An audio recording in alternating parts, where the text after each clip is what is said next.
tahimik at walang tao. This is the entrance to Nana. Ayan.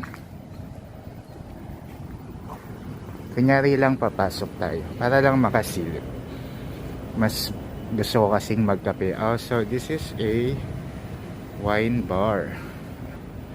Ang ganda ng ng design. The design is amazing. So this is still a Hanok house, traditional Korean house. Ayan. And this is your inside look from the outside of Nana. Ang ganda ng chandelier, oh. Alright. Mas chill dito kasi wala ngang tao eh. Isa lang ang tao. Siyempre, ang most affordable